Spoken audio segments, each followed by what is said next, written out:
Hola, estudiantes del Colegio Portugal. Nos encontramos para Ciencias Económicas y Políticas del grado 11. En este momento vamos a hablar de conceptos básicos de economía. Eh, Hay varias preguntas con las cuales iniciamos cada uno de los temas. En el primer tema vamos a responder la pregunta: ¿qué podemos concluir acerca del PIB? Bueno, acá, dentro de esos conceptos básicos, es necesario ir teniendo en cuenta este tipo de siglas. Eh, Respecto al PIB, encontramos, bueno, ya el texto comienza presentándonos como el Producto Interno Bruto, ¿sí? Que es uno de los datos más importantes, ya que muestra el funcionamiento de la economía de un país. Producto Interno Bruto es todo aquello que ha pasado en un proceso comercial de valorización, representando las ganancias o el total de ventas que ha tenido la economía de un país determinado. Entonces, en ese sentido, como se refiere al comercio internacional, tenemos que decir que hay conceptos de economía que llamamos macro y microeconomía. Microeconomía se refiere a todo aquello que tiene que ver con el comercio interno de un país, donde se dan las pequeñas operaciones comerciales de intercambio en los negocios, tiendas, bueno, el comercio de todos los días a nivel de consumo interno de un país. Y hablamos de macroeconomía cuando se habla de relaciones de mercado internacional, ¿sí? Para tener una diferenciación entre los dos conceptos. Como se mide el PIB a partir del consumo, pues lógicamente debe darse una relación comercial para que se pueda calcular el PIB. No solamente se hace por el volumen de las mercancías, sino por el precio o la cotización que tienen estas en el mercado internacional. Y siempre se calcula a partir de un tiempo determinado, generalmente el año, o en otros casos pues se puede hacer de manera trimestral. Sin embargo, se toma un tiempo considerable para poder hacer ese tipo de cálculos. En la segunda pregunta comienzan dándonos información acerca del INE. No se define inmediatamente, pero sí terminando el texto nos dicen que es el Instituto Nacional de Estadística. Y la pregunta acá es: ¿quién ejerce en Colombia la función del Instituto Nacional de Estadística? Ahí pues nos van a presentar varios conceptos, cada uno con su respectiva definición. Lo importante es que en estas siglas consideremos lo que tiene que ver con el tema explícito, que es el control estadístico. Los datos que maneja este instituto son fundamentales. En la tercera pregunta: ¿qué revela la buena condición de una economía? El hecho de que la economía sea estable o esté en buenas condiciones no implica que todo sea superávit, o sea que el precio de las mercancías en el comercio generen ganancias excepcionales o constantes. La inflación es un fenómeno que no necesariamente es negativo, y hay que prever que así como se incrementa el valor comercial de los productos a medida que un país desarrolla su industria, le va dando un valor agregado a los productos. Entonces en ese caso la inflación representa un índice de crecimiento que es lógicamente positivo. Y así como se incrementa el nivel de ganancias, pues también debe darse un incremento en los niveles salariales, pero la idea es que no sea abrupto, que no sea de un momento a otro, sino que sea algo progresivo para que represente algo beneficioso para la economía. En la cuarta pregunta: ¿qué concepto económico comprende el fenómeno de estanflación? Nos hacen un ejemplo, o nos presentan un ejemplo acá de la economía de Estados Unidos, Reino Unido, donde se dio ese fenómeno de estanflación porque se estancaron los precios, ¿sí? Que es lo que sucede generalmente, pero hay una subida en el precio del petróleo, lo cual representa un golpe duro para la economía porque nuestras economías dependen como recurso energético del petróleo.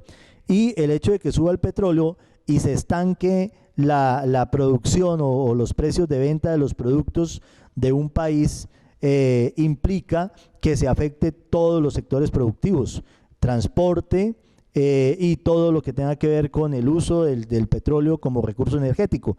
Y ahí es donde se da un fenómeno económico que implica una crisis.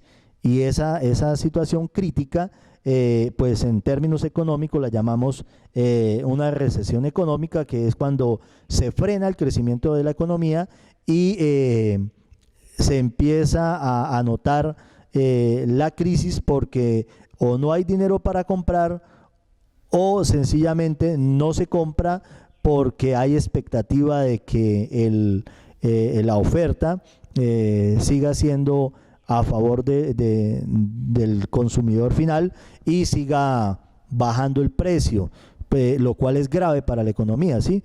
La situación no es nada alentadora cuando se da este tipo de fenómenos, es una bomba de tiempo para la economía.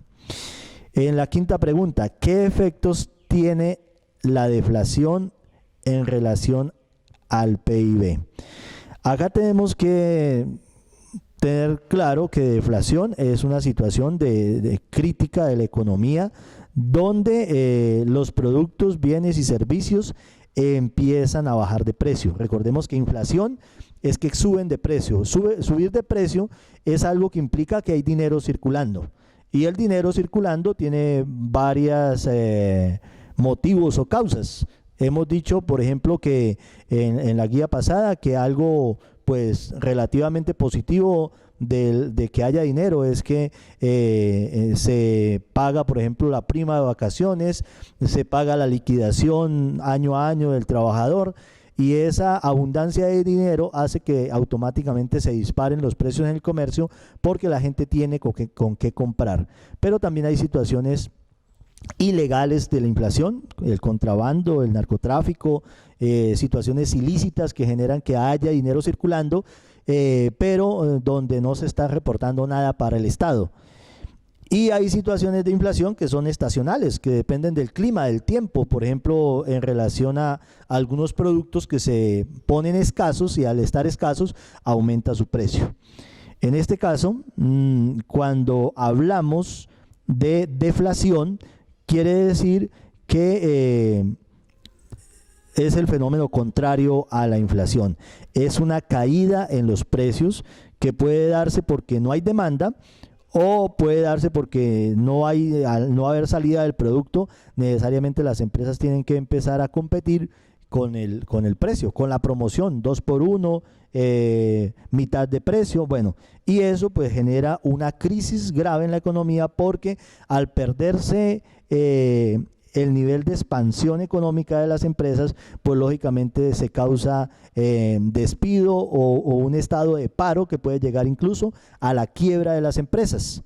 Y siempre debemos tener en cuenta que el estanco o el acaparamiento, la retención de los productos que no se pueden vender, pues no se miden en términos de la economía por el volumen de los productos, sino por el ingreso monetario que generan, ¿sí? Y ahí es donde se ve más acentuada la crisis económica. En la sexta pregunta, ¿qué consecuencias tiene el tipo de interés en la economía? Bueno, hemos dicho que una forma, que en la guía anterior también manejamos el mismo tema de la inflación, la forma como el Estado controla la economía es a través de la oferta del crédito a público por medio del Banco Central. Y si la pregunta es qué consecuencias tiene el tipo de interés en la economía, pues lógicamente de esa oferta de crédito se ve reflejado cómo está funcionando la economía. Si bajan las tasas de interés, quiere decir que se está estimulando el consumo porque la gente fácilmente saca un crédito para comprar, y si suben las tasas de interés, pues lógicamente se está frenando ese movimiento económico porque la gente deja de sacar créditos y empieza a pagar las deudas que tiene. Entonces, eso es lo que podemos analizar ahí. En la séptima pregunta, ¿qué podemos deducir respecto a a la balanza de pagos? Entonces, al leer la información acá de balanza de pagos, tenemos que analizar una situación de tipo macroeconómico, porque tiene que ver con el comercio internacional, y tengamos en cuenta siempre eso, que en ese nivel de la economía no se toma en cuenta el volumen de los productos que circulan, sino el valor que tienen esos productos, que es lo que genera la ganancia neta, real, económica, y es lo que sobre lo cual se establecen los distintos criterios de rendimiento económico. No el volumen, no la cantidad de productos circulando, sino el dinero que estos productos mueven. Y ahí aparece un término que toca pues tenerlo claro, el IPC, que es el índice de precios al consumidor, para no crear confusión a causa de las siglas que a veces poco manejamos.